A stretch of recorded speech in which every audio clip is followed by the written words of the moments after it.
Hi అండి, welcome to సమన్విత cooking show. ఈరోజు special recipe Sankranti పిండి వంటల్లో ప్రతి ఒక్కరూ చేసుకునేటువంటి పప్పు చెక్కలు.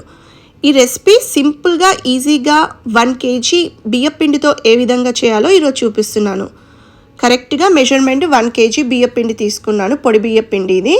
ఆ 1 kg బియ్య పిండితో మనం పప్పు చెక్కలు ఎలా చేయాలో ఈరోజు చూద్దాం. ఒక మిక్సీ జార్లో 2 టీ స్పూన్స్ ధనియాలు, 10 పచ్చిమిర్చి, అల్లం వెల్లుల్లి 10 దాకా తీసుకొని వాటిని మిక్సీ పట్టేసేయండి. ఇప్పుడు ఆ పిండిలో కొత్తిమీర, కరివేపాకు అండ్ ఉల్లాకు ఉంటుంది కదా, సన్నగా తరిగి వేసుకోండి. 1 కప్పు దాకా పల్లీలు, అరకప్పు శనగపప్పు నానపెట్టింది, అరకప్పు నానపెట్టిన పెసరపప్పు. ఈ 2 పప్పులు కూడా ఒక 2 hours పాటు నానపెట్టుకోండి. 1/2 కప్పు నువ్వులు కొంచెం ఎక్కువ వేసుకుంటే బాగుంటుంది మనకి.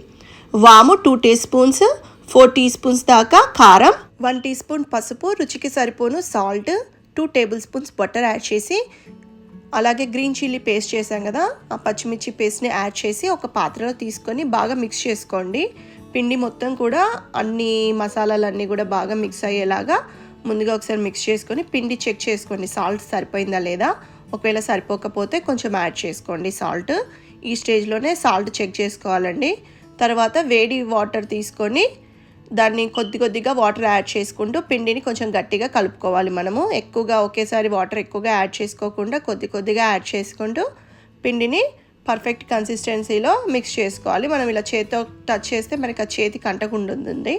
ఆ స్టేజ్ వరకు వచ్చేలాగా మిక్స్ చేసుకొని కొంచెం పిండి పక్కకు పెట్టేసి మిగిలిన మూత పెట్టేసి పక్కన పెట్టేసుకోండి, డ్రై అవ్వకుండా ఉంటుంది. ఇప్పుడు ఆ కొద్ది పిండిలో ఫస్ట్గా మనము ఉండలుగా చేసుకోవాలి.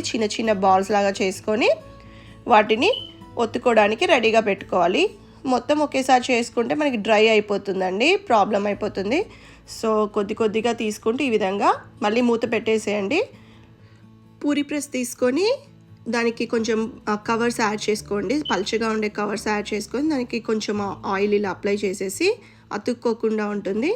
ఇప్పుడు బాల్స్ని ఒత్తుకుంటూ ఉండండి. ఈ విధంగా చిన్నగా మీరు పెద్ద సైజ్ చేసుకోవాలనుకుంటే కొంచెం ఉండలు పెద్దగా ఉండేలాగా చూసుకోండి, చిన్నగా కావాలనుకుంటే కొంచెం చిన్న సైజులో పెట్టుకోండి.